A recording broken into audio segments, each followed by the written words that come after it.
are still relying on the old GMOU and MOU to proceed. But now, the PIA gives you an awful lot of power. Part of this kind of gathering is to help you articulate the power that you have. A lot of money will be coming to the HCDTs. How do you manage it?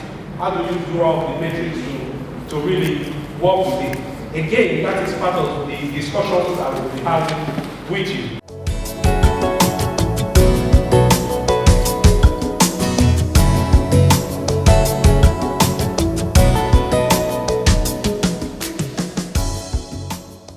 As many of you know, the Petroleum Industrial Act, PIA, was signed into law on August 16, 2021. The Act aims at establishing good governance, best practices, and ease of doing business in the oil and gas sector. By attempting, among other pressing issues, to clarify the roles and responsibilities of officials and institutions and all stakeholders within the oil and gas sector. The PIA requires that the oil and gas companies and communities deploy optimal approach that will facilitate sustainable pragmatic development, community participation, in particular central to the entire process as it relates to the development programs and the need for accountability and transparency required for actualizing the holistic development imperatives of the host communities. The British project provides all stakeholders on the PIA process, such as community leaders, youths, and women leaders, representatives of government, settlers, and NGOs and CSOs with pertinent awareness and education on the provision and requirements of the PIA. Inform and clarify the roles and expectations of community stakeholders in setting up the governance organs of the HCDTs, that is the Board of Trustees, Management Committee, and Advisory Committee, and the overall implementation of the PIA itself. Build the capacity of civil society actors, like I mentioned before, NGOs, CSOs, working in the sector to enable them effectively perform required roles.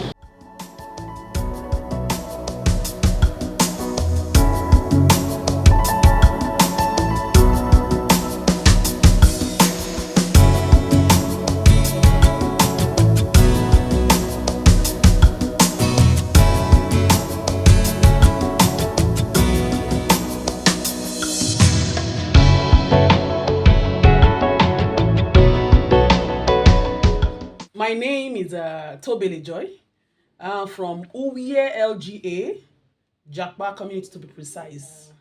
It's a meeting that is actually long overdue, and in it I have discovered that this PIA, the Act, is not something that could change, even though there are a lot of things in the Act that as communities we are not okay with, but we're meant to understand that continuous engagement and alignment with time, bringing out what it is that are concerns. It could change later on, but not immediately. And also, I've come to discover also that it's an opportunity for both the community, the settlers, and the government to come together on a table to ensure that whatever it is they bring better the community. It's not just for them to do, carry out activities that will exploit the community, but at the end, the community will gain if everything is put together in one piece. The PIA training, the essence is to create awareness and sensitize the host community members on some of the important clauses that are beneficial to the communities. And this process have started some months ago. We have done in other states. Now we're in Delta. And Delta is split into two. So today is will be one for warrior houses, and we'll be having on Thursday in Asaba. Now, when you follow us through on the training, the essence is just to create the awareness for the people to know.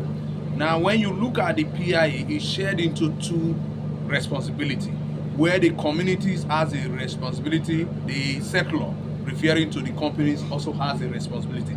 These responsibilities are shared responsibility to give sense of belonging to all. As a community, for you to benefit, to access the 3% from the OPEX, that means the OPEX we are referring to 3% of your running costs.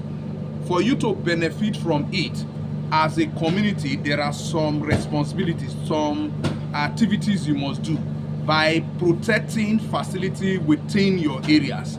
Because if facilities around your areas are destroyed or are damaged, and as long as not from the company, it's not as a result of corrosion or as a failure of equipment, it will be charged back to the community.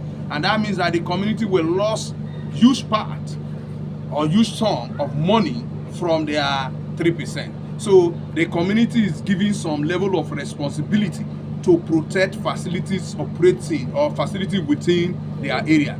Now, on the company side, the company also has some level of responsibility to ensure that their operations, they paid the 3% as when due to the community. Because if I'm working for you, I'm protecting my facilities, I expect in turn for you to do the needful. But all this will be achieved through the Host Community Development Trust Fund that we expect the communities to register.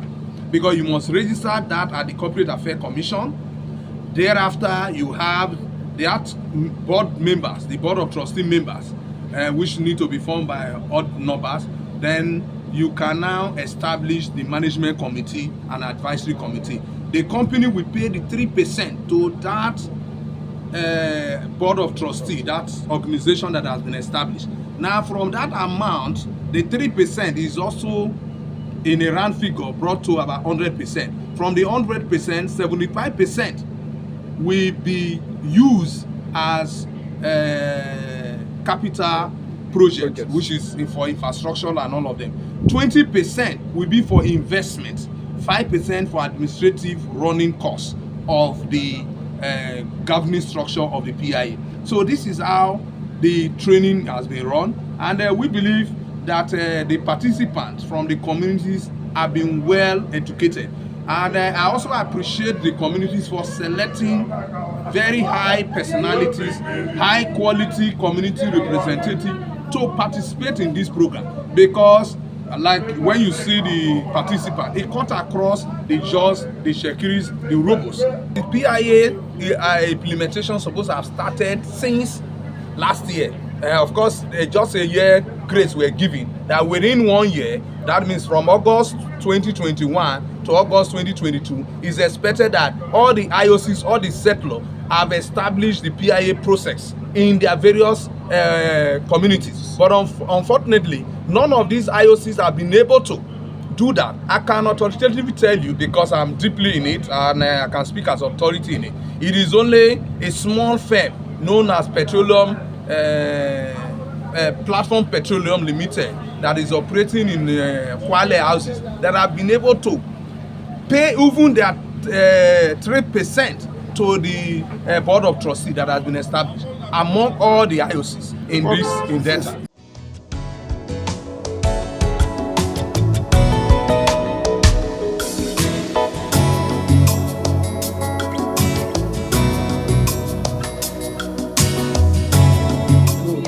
The PIA is actually the Petroleum Industry Act, and we brought people together to come and create awareness about the PIA because they're community members. It's good they know what exactly is going on so that they know their roles as community members and also know the roles of other stakeholders in the PIA so that they're able to function properly and able to implement the PIA in such a manner that allows development in the Niger Delta. Is to bring awareness and to sensitize the community, host community leaders and the whole members of the HCDTs on the PIA and the implementation of the PIA process. because you know most of the community members don't normally participate in this.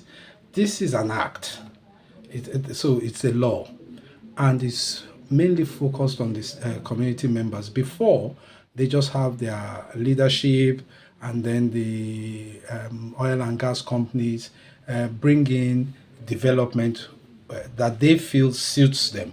But this is an opportunity for the members of for the community stakeholders to have a say in determining their own future and the kind of development that they will aspire to over a period of time. Yeah. Don't forget that what has happened now is the resources are under their beck and call.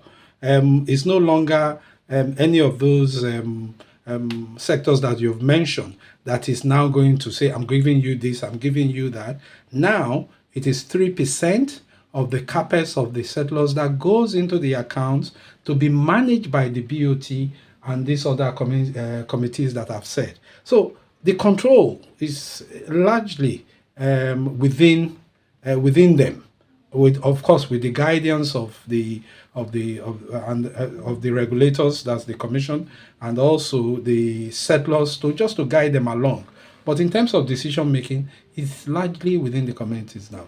The training was necessitated by the need for PIND and Fort Foundation to enlighten the host communities, especially those who are members of the BOTs, the Board of Trustees, the host community trust, the management committees and the advisory committees, to have the needed information, relevant information, to arm them on the procedures and implementation of the Petroleum Industry Act, which is very relevant for their communities. It's important for the communities, the host community trusts, and all of the community stakeholders to have the necessary information so that they would be on the same level with the settlers and the states and other key stakeholders on this process. Because basically, if one there has to be like an equal pedestrian each time, you know, parties come on a discussion table. Most often, if one party is more armed with the relevant information than other parties, it would lead to some level of inequality. So this process is to empower the communities so that their voices can be stronger on this process. Okay.